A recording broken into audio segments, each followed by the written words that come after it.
Recording. Thank you. And then our next information here to start off our presentation is to ensure that you all know some areas that Bronson has available for you. If you are looking to find maybe a new provider or are looking for a specialist in a certain area, our bronsonhealth.com Find a Doctor feature is available. You can search for providers by zip code, specialty, who's accepting new patients, or you can always call our care advisor phone number listed on the screen to help you find a specialist or a doctor in that area. If you are a current patient and using MyChart and you have any issues in using MyChart, have any questions on its use, Bronson Health Answers is a resource that is available, and you can email them or call them if you need assistance. If you ever have any issues with billing or need to set up a payment plan, have any questions about a bill that maybe you have received from Bronson, please reach out to Bronson Patient Billing Accounting at the phone number listed 8:30 to 5:30 Monday through Friday. And the last feature that we want you to know about is the price estimator tool that Bronson has available. Let's say that you have been referred to a certain service like an x-ray and you just don't know how much it's going to cost you out of pocket. This team with the phone number listed there can give you an estimation of how much that would cost you out of pocket. And you can also use that tool on MyChart as well. And you do not have to have an active MyChart in order to use that feature. All right, so let's get into it. So these are just some objectives today. We're going to learn some lifestyle modifications for cancer prevention. We're going to discuss foods and nutrients that can lessen our risk for cancer. And then lastly, make some goals to use what we learned today. You know, hopefully you guys get something out of it and kind of want to make a change if you're wanting to make changes, but hopefully you learned something today that you can use. Just a little pre-quiz, doesn't have to be formal. You can just remember them in your mind or write them down if you want to, just to kind of give you an idea of what we're going to learn today again. So foods containing soy can increase cancer risks. True or false? And then dairy is a good source of vitamin A. True or false? And then some good sources of vitamin D are eggs, salmon, dairy, or all of the above. And then the recommended daily intake of vegetables is 1 cup, 2.5 cups, 4 cups, or 6.5 cups. Just remember them, hopefully you'll learn throughout the presentation, and then we'll go over it at the end again. So why are we talking about this? Because cancer is unfortunately very common. It's the second leading cause of death in the United States. The first is heart disease. More people are also surviving cancer, right? We have better treatments, and so patients have longer term side effects. So more patients are living with side effects. So this can reduce your quality of life. So we want to hopefully, prevent cancer from ever occurring or reoccurring. 18.2% of cancer cases and 15.8% of cancer deaths in the US are attributed to lifestyle factors such as weight, poor nutrition. The number one lifestyle factor is cigarette smoking. So cigarette smoking is linked to a bunch of cancers, but weight and nutrition also, can be factors as well. So that's, a big chunk, like almost 20% of cases can hopefully be modifiable. All right, hopefully you guys can see this. It's kind of busy, but this is the American Institute for Cancer Research recommendations for cancer prevention. So there are 10 different recommendations that are like lifestyle factors that we can work on to hopefully prevent cancer. No cancer can be 100% preventable, right? There's genetics, there's other environmental factors that can be involved, but these are just steps we can take to hopefully reduce our risk And if you have had cancer, we also recommend you follow these to prevent reoccurrence. During treatment, it's kind of a different beast, especially if you're not eating well, but we also encourage patients during treatment to eat and follow these lifestyle recommendations too, as long as they're able. So we're going to go over these. We'll just start with be a healthy weight.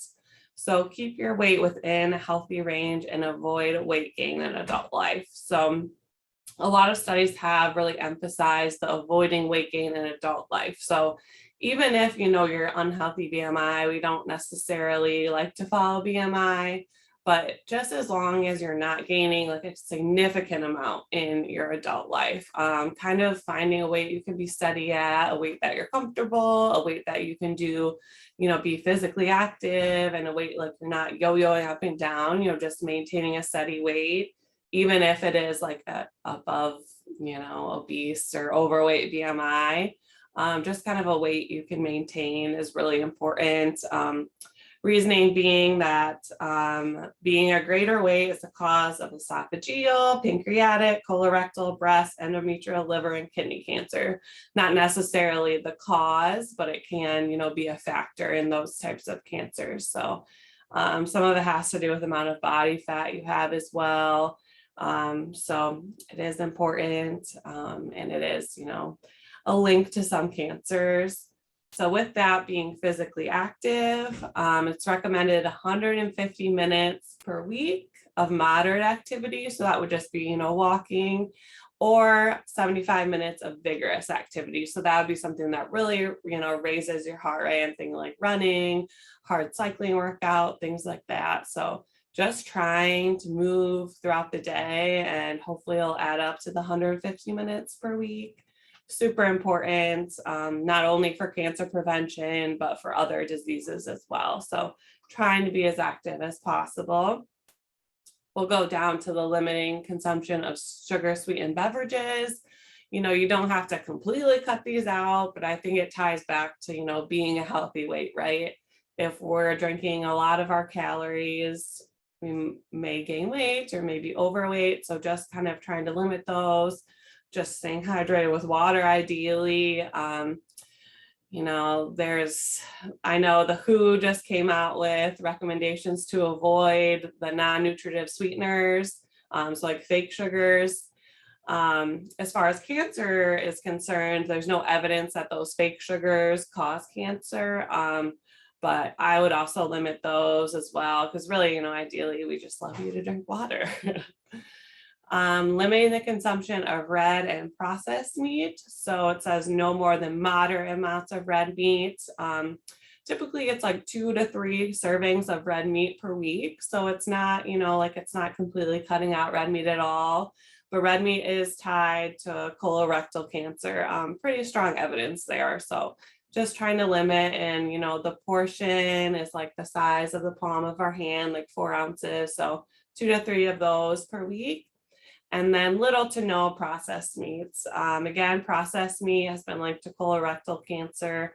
So I'm thinking like bacon, sausage, anything that goes through the process. So it's like shelf stable, like deli meats. And the reason, like I said, it's linked to colorectal cancer, and a lot of them use like nitrates in the processing. And the new thing, it'll say like nitrate free, in the packaging.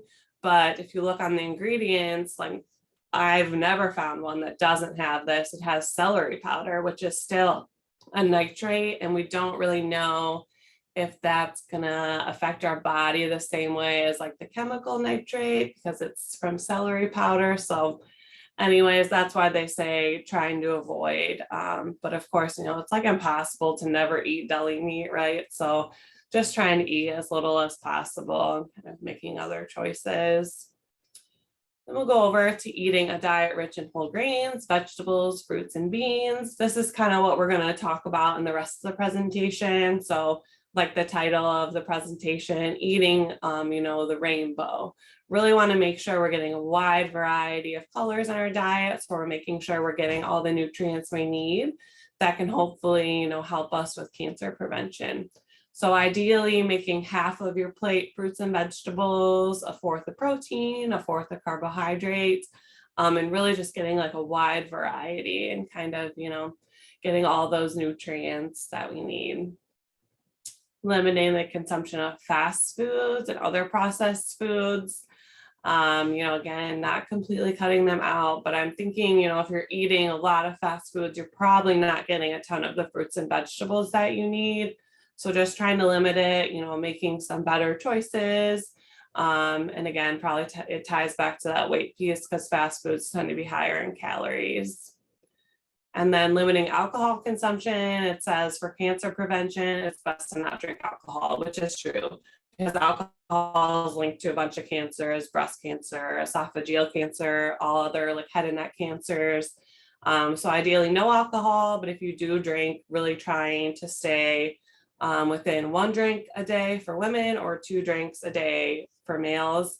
And, beers these days are like 8%. So that's, higher alcohol content. So keep that in mind too. But yeah, really they recommend no alcohol at all. Do not use supplements for cancer prevention. So there's no supplements that there's any research that's like, yes, this will prevent cancer if you take vitamin C, if you take an omega-3. So that's why I recommend not using any supplements. Of course, unless you're deficient in something, or like if you don't eat fish or you're not eating enough omega-3s, then yes, your physician would tell you you need to take something, but just in general, we don't recommend anything. There are some studies that kind of have mixed reviews. I know there's one, vitamin D and prostate cancer, but no significant evidence that we can say you definitely should take this to prevent this type of cancer. I wish there was, that would be nice.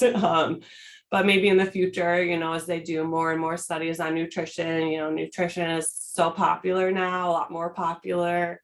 So hopefully in the future, but it is really difficult to do nutrition research too. So yeah, we'll see, but we don't recommend any supplements, any specific supplements unless needed. I talked about this, but after the cancer diagnosis, we recommend you try and follow these recommendations as well, kind of just throughout the process. And then this is not for everyone, but for mothers, breastfeed the baby if you can. Breastfeeding can decrease breast cancer, ovarian cancer. And then also it's helpful for the baby because they're less likely to be overweight later in life. So breastfeed if you can. And then at the bottom it says, don't smoke, definitely don't smoke. And then also these recommendations, it's just kind of a general healthy diet, right? So it's also good to prevent heart disease, diabetes, all other diseases really. So just kind of a general healthy, it's nothing revolutionary, patients always ask me, what should I eat? Like what food should I avoid? What food should I include? It's really just eating like for the rainbow, eating a wide variety of fruits, vegetables, like lean proteins. It's not that complicated. So how many servings of fruits and vegetables do you eat daily? We're going to put a little poll up for you guys so we can see kind of where you're at. And then we'll talk about what is recommended. See your answers coming in. 1 to 2, 3 to 4, 5 servings, more than 5. That's a lot of servings. I told you I was just going to put some random answers in there. No, that's great if you do. Yeah. Yes. So we have got 64% of our participants have completed this poll. We're a little higher now. It looks like most of the class, 40% of the class is at 0 to 2 servings daily. And then we're quite split otherwise between 3 to 4 and 5 servings daily. So the most of our class is at 0 to 2 servings of fruits and vegetables daily. I'm going to go ahead and end that poll now. Okay. So the recommended amount is 5. So 3 people, you're right on track. A serving would be like half a cup of fruits and vegetables. For our leafy greens, it's a full cup. For juice, it's a fourth. For dried fruit, it's a fourth of a cup. So really 2.5 cups a day or 5 servings is what we're trying to aim for. So if you can try and get a serving at each meal, like one to two servings at each meal, then you're kind of going to reach the mark. So yeah, that's something we can all work on for sure. I know for me, definitely vegetables. I feel like I eat a lot of fruit, but trying to eat, I don't really want a vegetable with my breakfast. So just trying to make up for it throughout the day. So yeah, super important, get all the nutrients. And now we're going to kind of discuss some of the nutrients we get from fruits and vegetables that are helpful in cancer prevention. Okay. So this pretty rainbow, like we're talking about eating the rainbow. These are all things that foods can do that are related to cancer prevention. So suppression of inflammation, our antioxidants, those can work. Inflammation can lead to cancer, and we'll kind of talk about that.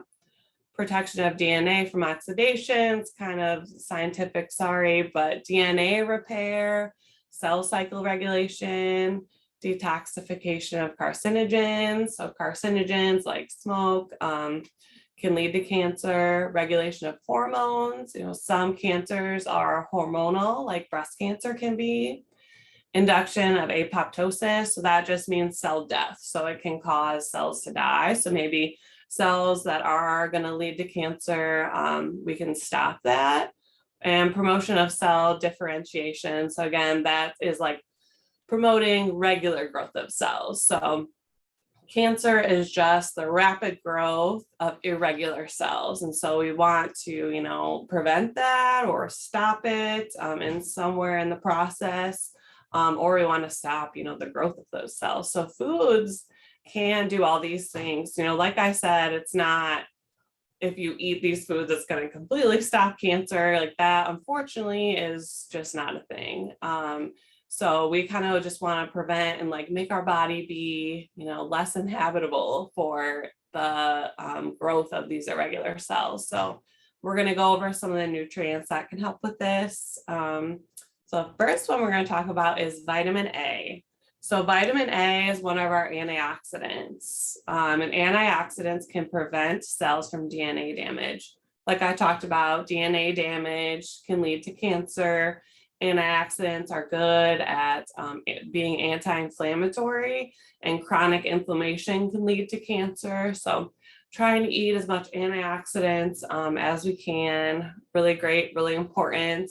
Like I talked about before, supplementing with antioxidants, we don't recommend that. We want to get our nutrients ideally from whole foods, because then we're getting all the other benefits. We're getting fiber, we're getting, healthy fats, we're getting protein. So ideally we want to get these from foods.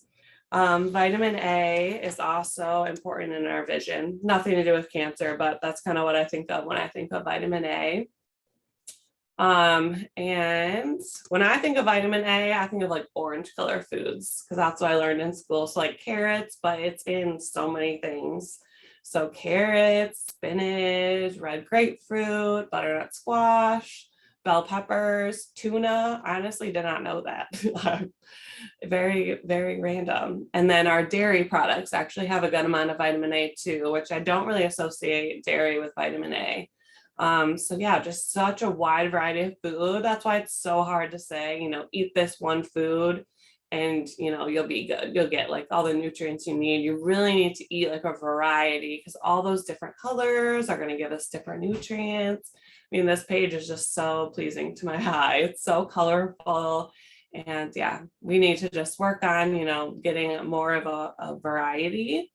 A cup of cooked carrots is 148% of our daily vitamin A.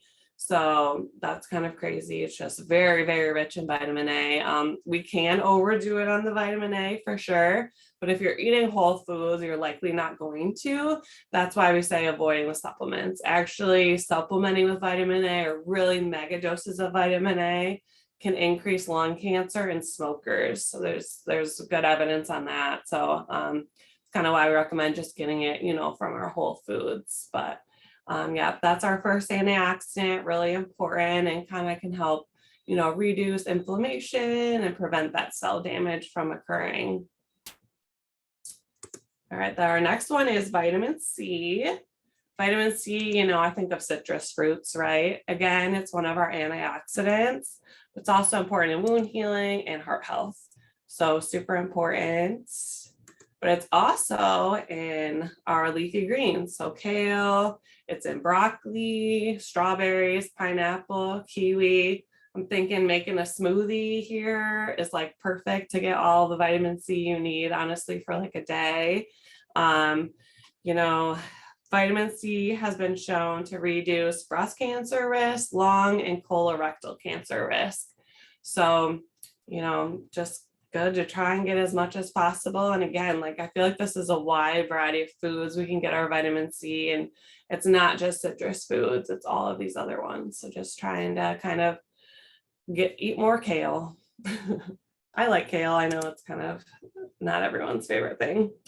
So vitamin D is another one of our antioxidants. Vitamin D isn't as prevalent in foods, a little more specific foods. Vitamin D can also help regulate our hormones. So I talked about some of our hormonal cancers like breast cancer, and like prostate cancer. I mentioned before, there's some studies that have shown supplementation can actually help reduce growth of the cancer cells once you already have it, but it's not significant enough to recommend to our patients, but kind of some promising evidence. So we'll see what happens with that. Also, vitamin D, I kind of think of bone health, works alongside calcium for our bones. So super important overall. Like I said, it's not in a ton of foods. Salmon, I feel like people don't know that, but pretty high vitamin D. And then dairy, cheese, yogurt, milk, things like that. Also eggs, and then we get it from the sun. So a lot of people, especially in Michigan, especially where there's not a lot of sunlight, are vitamin D deficient. So this might be one thing where you do need to supplement. I would definitely, if you haven't gotten your vitamin D drawn in a while, ask your physician, your primary care. They probably would have no problem ordering this, just to see kind of where you're at, because you might be deficient and not even know it. So just trying to get as much through foods, as possible. And then, you might have to supplement on top of that, even if you are already eating these foods, just because we don't get a lot from sunlight. And that's usually the number one source where we get our vitamin D is from the sunlight. So 600 to 800 international units per day is like kind of the low end. The Endocrinology Society recommends way higher than that. So it's kind of a mixed bag. So you might need like a lot more than you think if you are like deficient too. Vitamin D is also added to cereals and juices, so it's fortified in there as well. And vitamin D can increase colorectal and prostate cancer risk. And I talked about breast cancer risk too, so super important. All right, so we just talked about our favorite fish, salmon. We're gonna do another poll. How many servings of fish do you eat per week?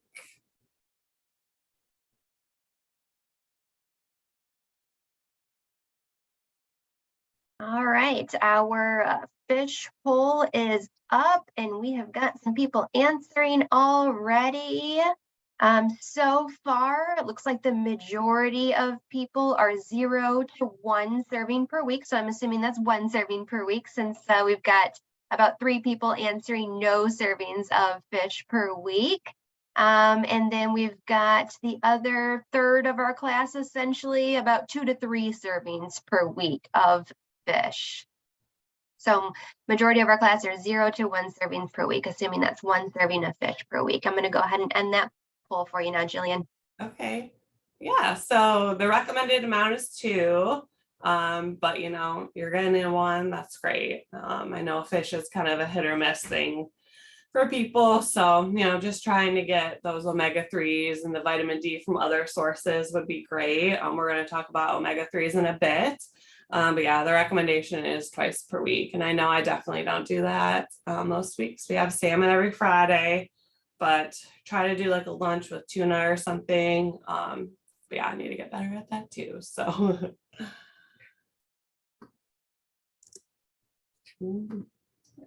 Okay, so flavonoids. So this is, it's not a vitamin, it's not a mineral, it's a plant compound, it's another antioxidant.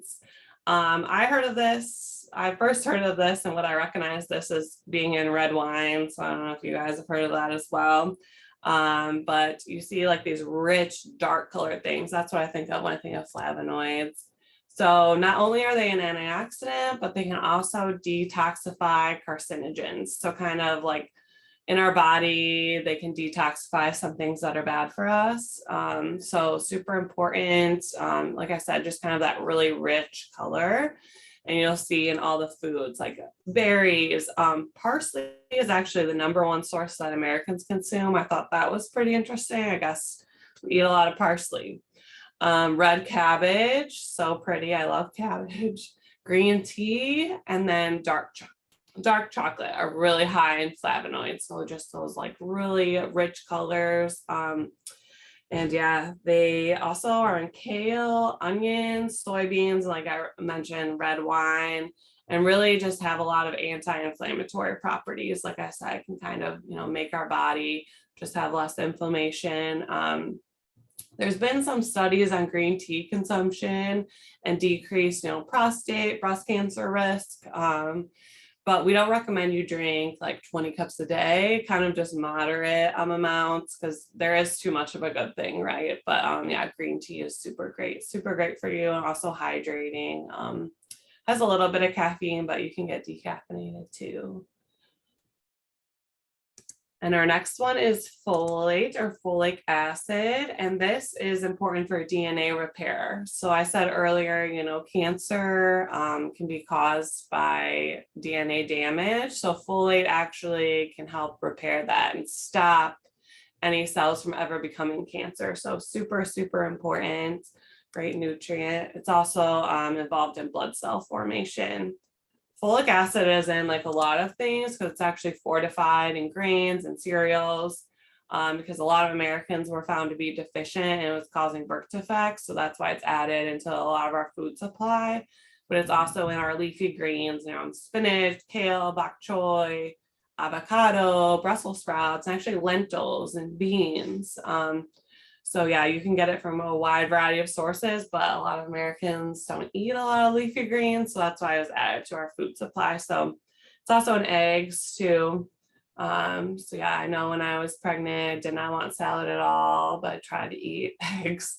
But of course it's in a prenatal now too, because they found out it's really important for birth defects. But folate also important in prevention of cancer.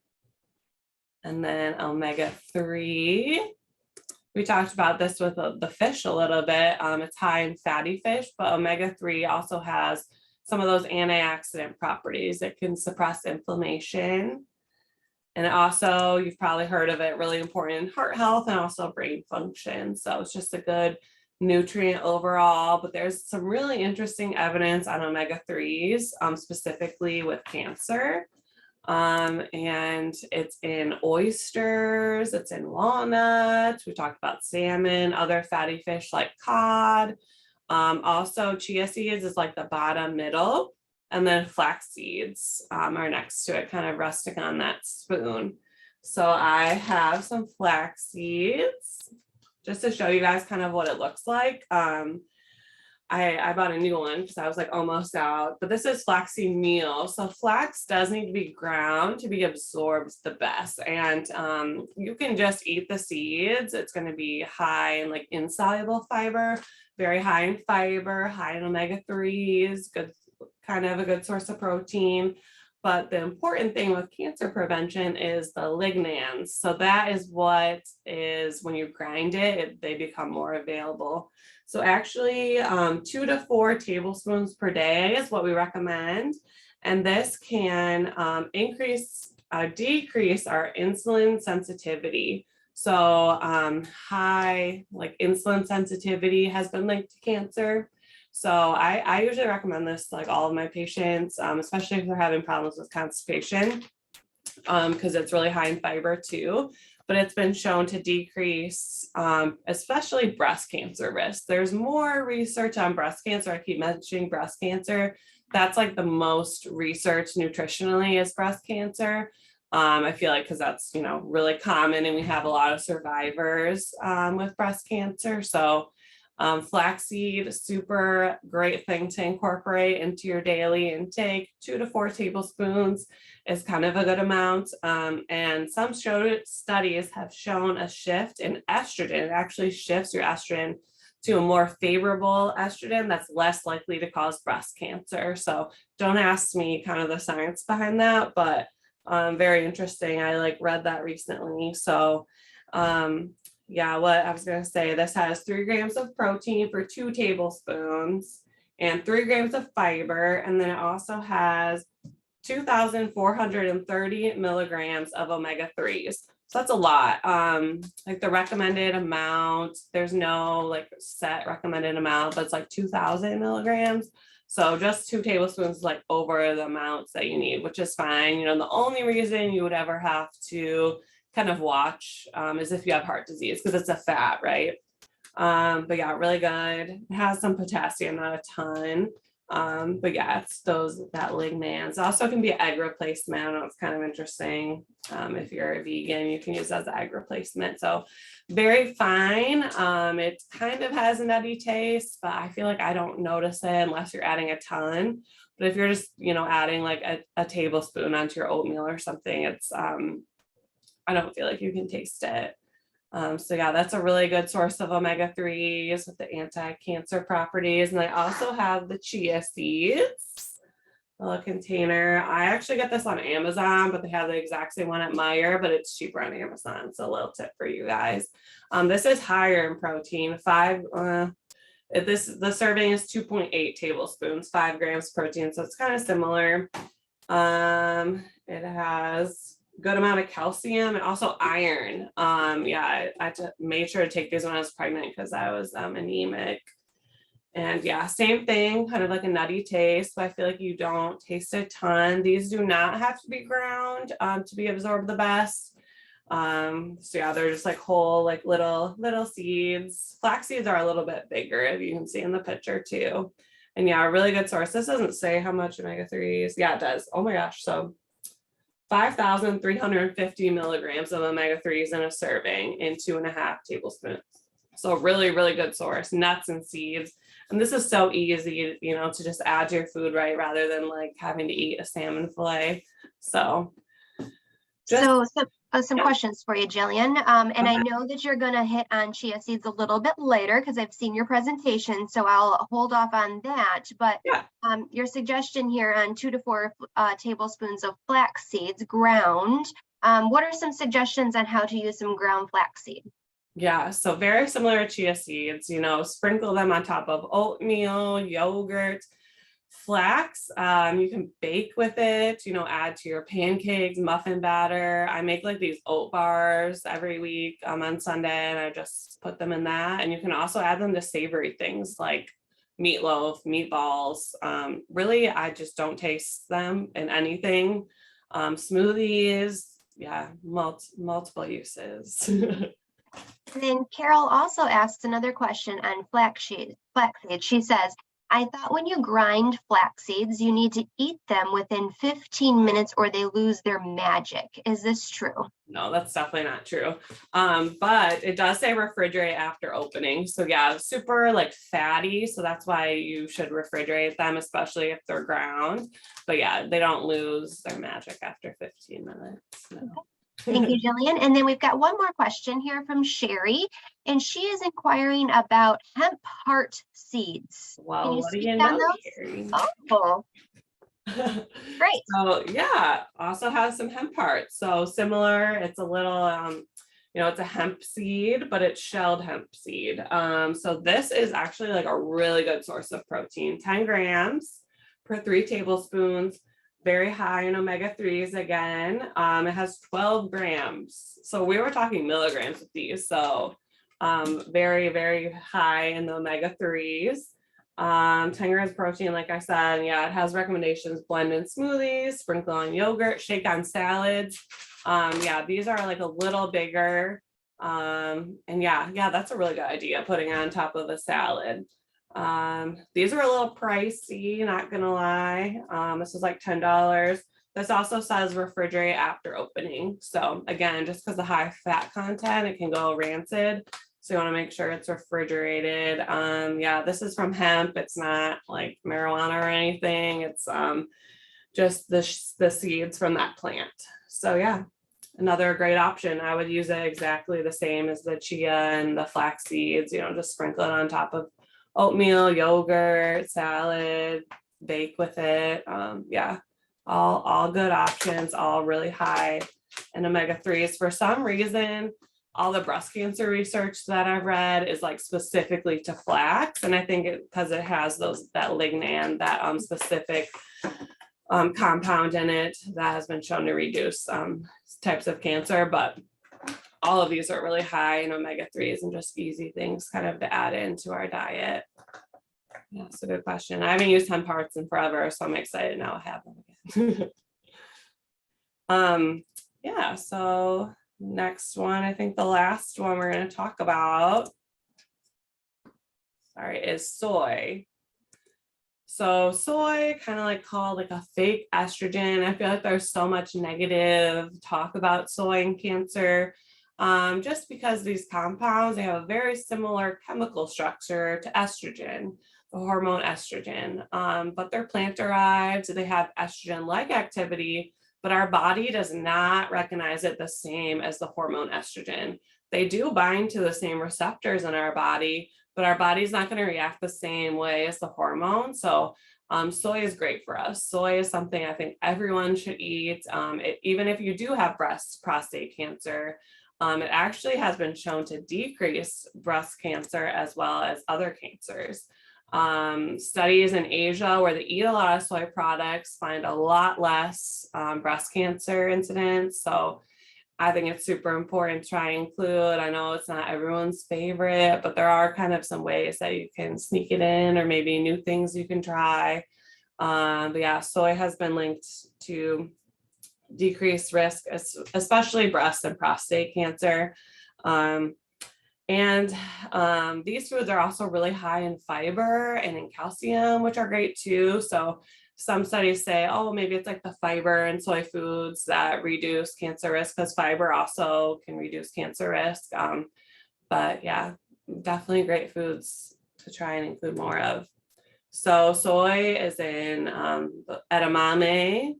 Miso is that little paste in the little pyramids. Miso is just a fermented soy product. It's really strong, like in flavor, and you can use it, in your like stir fry for a sauce. You can buy little jars of it.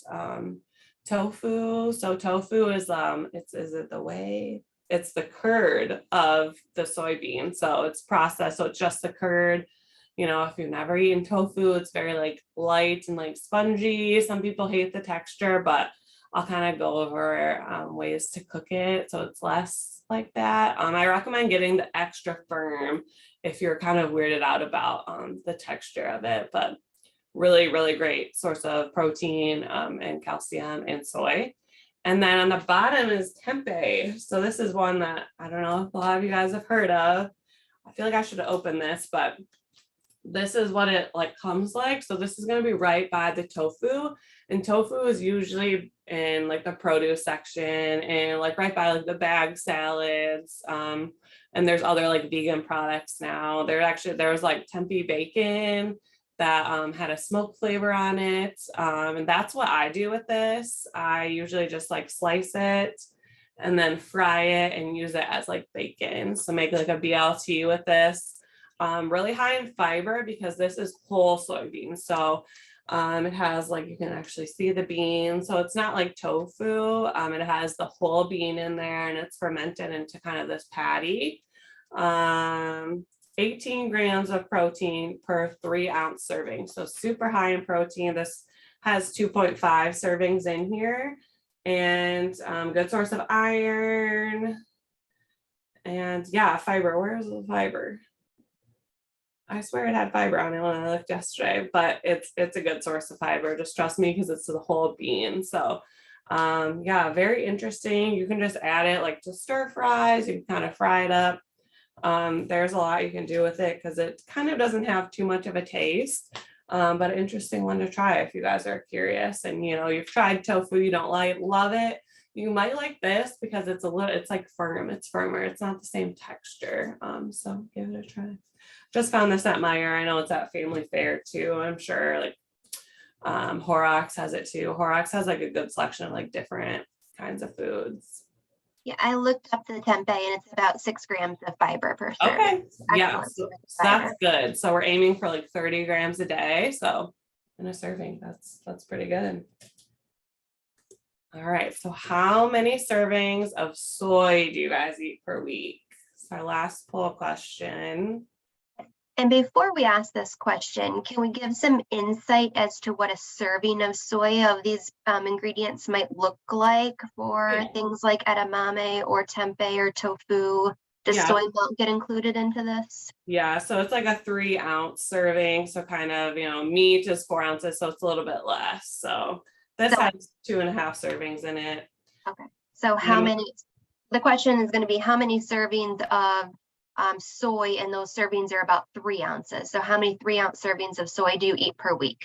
Yeah, edamame would be like the same as like a vegetable, so like half a cup.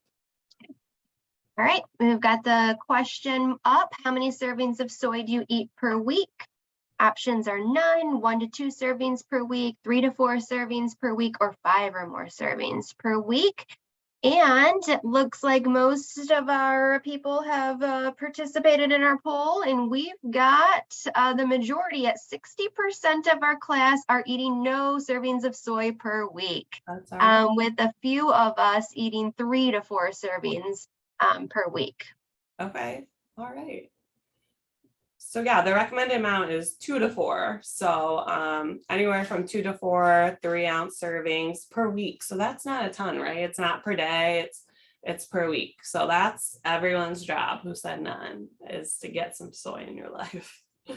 Even soy milk, yeah. Try tempeh, try miso.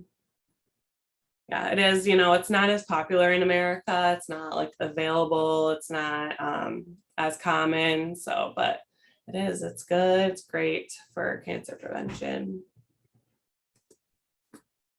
All right. So overall, we talked a lot about different nutrients today, but if you notice all those colors, all the different fruits and vegetables, we didn't talk a ton about protein because we want to aim for a mostly plant-based diet with just a wide variety of colors. If you're eating all these different colors, you're going to be getting the nutrients that you need. You're going to be getting, all those great anti-cancer properties. It's not just eating like broccoli every day. That's great if that's the only vegetable you're going to eat. At least that's something. But it's switching it up and getting all these great colors. So you're going to be getting, the vitamin A, C, D, and also those flavonoids. So yeah, just kind of getting a variety. Like I said, it's not complicated. It's really just eating mostly plants. And then, protein is important. But we can kind of make better choices on our protein sources like tofu, eggs, salmon, things like that. So, all right. So now I'm going to kind of touch on some meal ideas using some of the nutrients we talked about today. I know tofu is kind of a different one for a lot of people. So I just kind of wanted to highlight some ideas. My favorite way to cook tofu is in the air fryer. So just cubing it up, popping in the air fryer. You can also marinate it beforehand. So like a little sesame oil or a teriyaki sauce, and then just throw in the air fryer for like 10 minutes and it gets really crispy around the outside. My husband does not like tofu and he says it tastes less tofu-y. So when we make it that way, I just pop it in like a stir fry. You can use it in soup. You can eat it just as. You can even just fry like the whole patty and kind of be like, a meat replacement. But that's definitely my favorite way. You can bake it too, but the air fryer, it gets really crisp like on the outside and it's really easy. You can add it to smoothies. I will admit I've never done this, but I know people who do. So it just kind of creates that nice thick like texture, and you don't have to add like the whole block, you know, it can just be like a serving or even like half a serving, just like 1.5 ounces. And you really like tofu doesn't have much of a flavor, right? So if you add other like fruits, get your vitamin C, get your vitamin A, and then yeah, you really don't taste it. Well, I don't know. I should try it because I need to try it before I recommend it, right? Pasta sauce. This I have done. So this little recipe over here, silken tofu pasta sauce, really simple, right? You just throw all of this into a blender, and it creates that super like creamy, like that looks so good to me. Really creamy sauce. This uses nutritional yeast. You could just use regular cheese if you're not, you know, vegan. Nutritional yeast is a little flakes. I should have brought it. I love it. It has like a cheesy flavor. It's kind of like a vegan cheese replacement. But yeah, incorporate into pasta sauce. You could even do this with, you know, a marinara, like a jarred marinara, and just blend it in the blender with tofu for like a really high protein pasta sauce. And then use as an egg replacement. So you can kind of like scramble the tofu, kind of like, you know, you would an egg or like a meat, you know, just crush it up and then season it however you normally would, like paprika, pepper, then pop it in like a breakfast burrito or a breakfast quesadilla, or just eat it like as a scramble on top of eggs with some other veggies. We do that quite often. It's a good way to get in tofu, and it's a little switch up from the normal eggs. I love eggs, but yeah, I'm trying to get some, you know, of our soy in there. So those are just some ideas maybe you guys can use to get the soy in. I'll just add for the nutritional yeast, where to find it in the grocery store? I think it's in the same place like the chia seeds and things are. Am I wrong? Yeah, I think I have found it in the seasoning section too, like with spices and dried herbs in that area as well. Yeah, So yeah. it might be stored in a couple of different areas. Just ask your grocery store clerk to help you find it. But nutritional yeast is a high fiber ingredient too. Yeah, yeah, that's a good point. It is stored different places, so just ask. I get mine on Amazon. So chia seeds, we kind of talked about this, you know, same with the flax, same with the hemp hearts, just sprinkling on top of yogurt, oatmeal. You can use it in overnight oats. So this is just putting all these ingredients in some kind of jar and like Tupperware, and then letting it sit overnight. So the oats soak up the milk. You can eat it cold, you can warm it up. I love it cold for some reason. But this is a really good way to get like high fiber breakfast, and then you can add whatever kind of fruit, you know, you want on top of it. And then you're getting your other, you know, your antioxidants as well. So yeah, it's just a really great way. You can prep, you know, like 3-4 days at a time.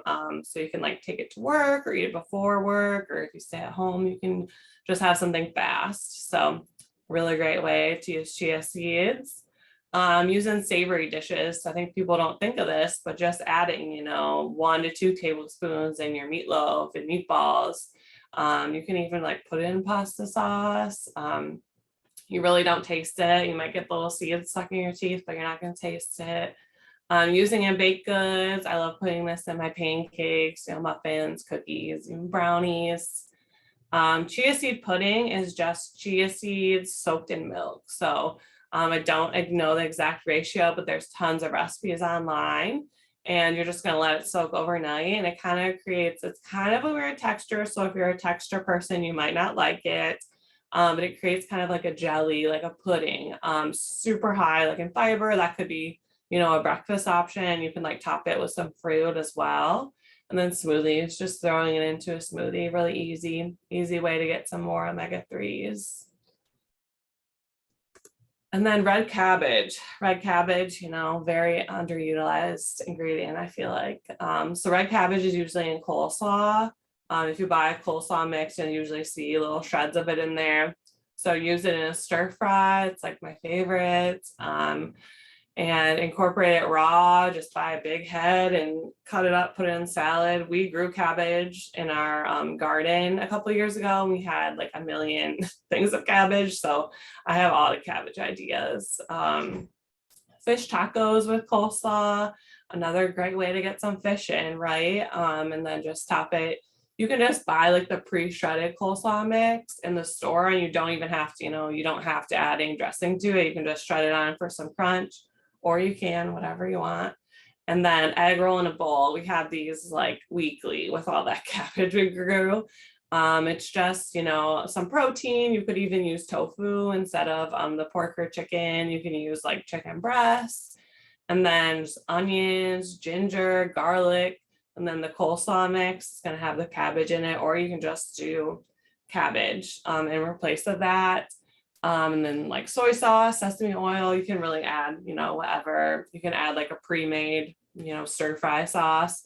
So good, really high in fiber. And then, yeah, red cabbage and some vitamin A, vitamin C. Yeah, it's really, it's really colorful. So I think like really colorful things can have a lot of nutrients. So just a good, fun thing to try. And yeah, if you grow them in your garden, beware. They grow, at least a couple years ago, they grew really well.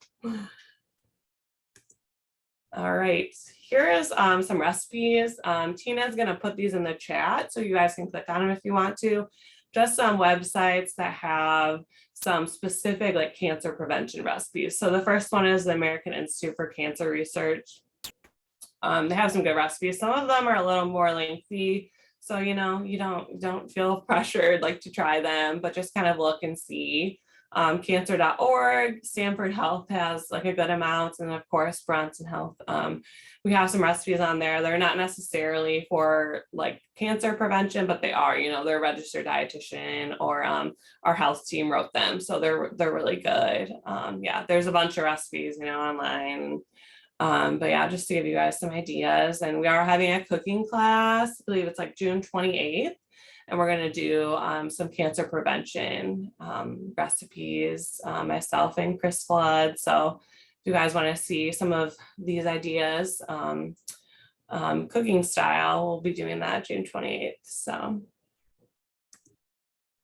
All right. So lastly, just want you guys to create some goals. So if you could type in the chat, or if you want to unmute yourself and tell us one thing you learned today that you're going to use, or maybe a new food that you want to try now that you've learned about the nutritional benefits. So if anyone wants to write in the chat or unmute themselves and kind of tell us what they learned today, or anything new you want to try.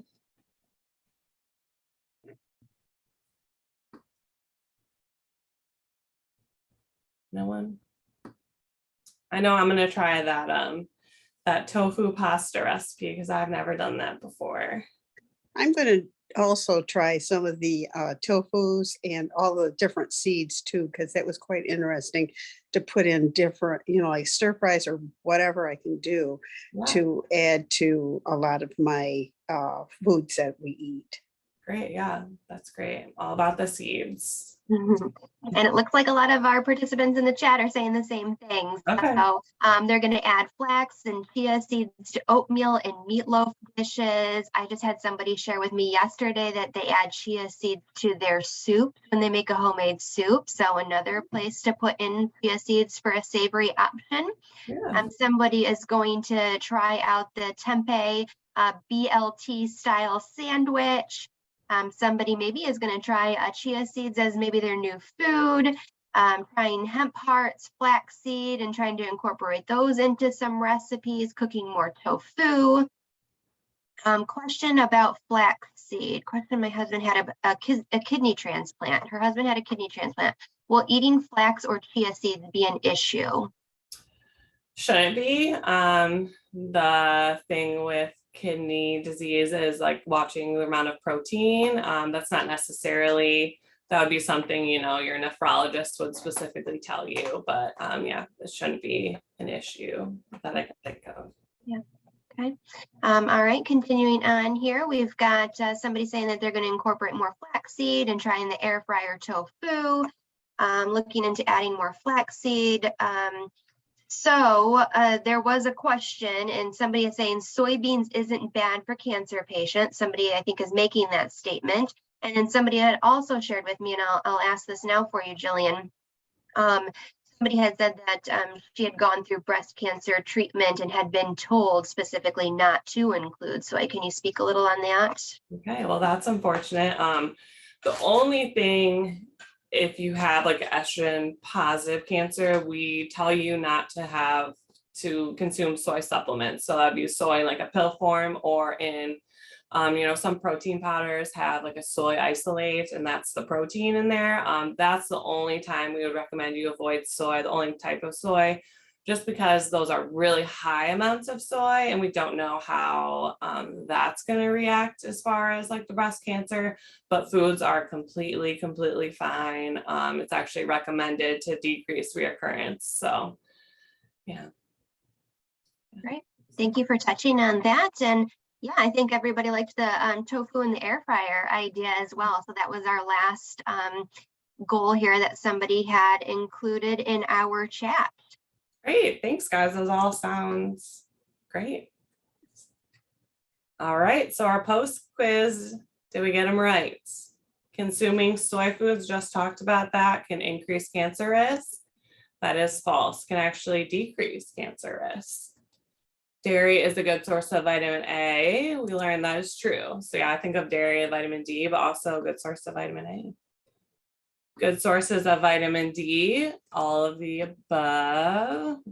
I don't know if we talked about eggs, but they are a good source of vitamin D, salmon and dairy.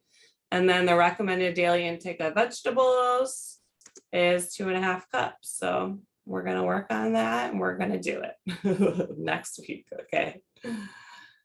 These are some of the upcoming classes. I mentioned I'm going to be teaching June 28th, the healthy cooking for cancer prevention. There's also this fire up for summer barbecue, sounds really good. That's gonna be next week. So you guys obviously know how to sign up for classes because you signed up for this one, but definitely check out new classes coming weekly, and they all sound really great. Just some references where I got some of my information. Yeah. Yes, thank you, Jillian. Thank you so much for, and I know I'm not sure if we mentioned, Jillian is a cancer care dietitian. So she specifically works in this area at Bronson Battle Creek Cancer Center. So thank you so much for sharing your expertise with our participants today. It was a great class. I know I learned quite a few things, so I appreciate that.